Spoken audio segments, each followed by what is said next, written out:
হজ থেকে এসে দুটি জায়নামাজ ও দুটি তাসবিহ উপহার দিয়েছেন। আমি জানি তার বৈধ ও অবৈধ রোজগার রয়েছে। এমন অবস্থায় ওই জায়নামাজ দিয়ে নামাজ পড়বো কিনা?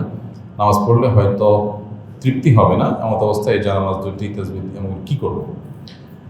কারোর যদি উপার্জনের মধ্যে ভালো মন্দ দুই ধরনের উপার্জনই থাকে, হালাল উপার্জন থাকে, আবার হারাম উপার্জন থাকে, দুই রকমের মিশ্র উপার্জন থাকে, তাহলে এরকম ব্যক্তির উপহার উপঢৌকন, তার খাবার দাবার এগুলো গ্রহণ করা জায়েজ আছে।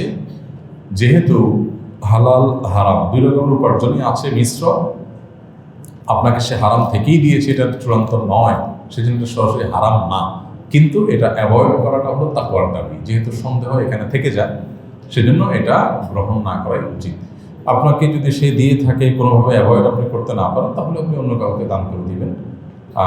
নিজে এটা ব্যবহার না করাটা আপনার জন্য উত্তম, কিন্তু নিশ্চিত হারাম না এমনটি হলে, অর্থাৎ সন্দেহ আছে শুধুমাত্র, এর কারণে পরিপূর্ণ হারাম হয়ে যাবে না। বিশেষ করে আপনার তৃপ্তি হচ্ছে না বলছেন, মনের মধ্যে আপনার ধোঁয়াশা থাকে, যার কারণে এটা আপনি ব্যবহার না করে অন্য কাউকে দান করে দিলে উত্তম। মেডিকেল শিক্ষার্থী হিসাবে প্রয়োজনের তাগিদে অনেক সময় রোগীর ফরজ সতর দেখতে হয়। সেক্ষেত্রে শরীয়তের হুকুম কী এবং শিক্ষার্থীর করণীয় কী? আজ-জরুরাতু তাতাকাদ্দারু বিকদরি জরুরা। ইসলামী ফিকহের একটি মূলনীতি হলো, যখন কোনো বিষয় প্রয়োজনে পরিণত হয়, যেটি ছাড়ার কোনো গত্যন্তর থাকে না, একান্ত নিরুপায় হয় মানুষ, তখন সেরকম বিষয়ের কারণে অনেক নিষিদ্ধ বিষয় অনুমোদিত হয়। আর জরুরত তুবিহুল মাহদুরাত।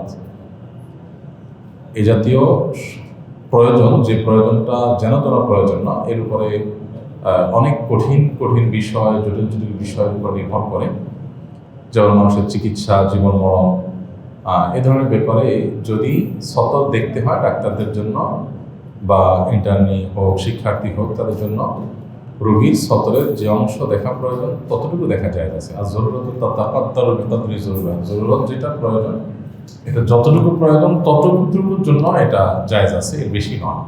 অতএব আপনার যতটুকু দেখা দরকার হবে রোগীর, ঠিক ততটুকু দেখবেন, এবং বাকিটুকু অপ্রয়োজনীয় অংশ দেখা থেকে নিজেকে হেফাজতে রাখতে হবে, এবং সেটি অবশ্যই জায়েজ হবে, কারণ আপনি দিন শেষে কল্যাণ সাধন করবার জন্যই এই কাজটি করছেন, বিধায় এটি নাজায়েজ বা হারাম কোনো কাজ নয়।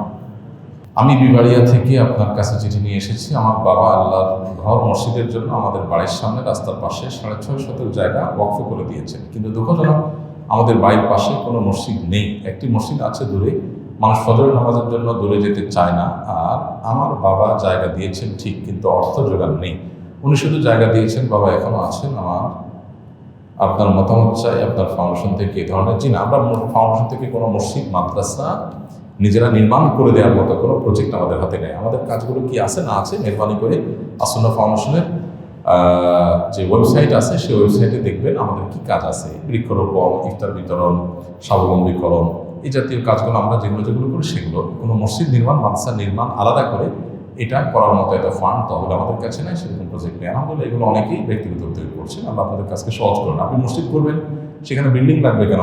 শুরুতে আপনি একটা টিনের ছাপড়া দিয়ে শুরু করে দেন না, চলুন না 2, 4, 5, 10 বছর। মসজিদ করলেই আপনার হাইরাইজ বিল্ডিং করে করতে হবে না, নেসেসারি। নবী করিম সাল্লাল্লাহু আলাইহি ওয়াসাল্লাম মসজিদে সেজদা দিলে কপাল কাদা লেগে যেত। সেই মসজিদ আজকে গোটা পৃথিবীর আইডল এবং গোটা পৃথিবীর জন্য আদর্শ হয়ে গেছে। অর্থাৎ মসজিদ বানালে শুরুতে গর্জিয়াস করে করতে হবে, জরুরি না তো। শুরু করে দেন কার্যক্রম, সময় যখন হবে আল্লাহ তাআলা ব্যবস্থা করে দেবেন ইনশাআল্লাহ।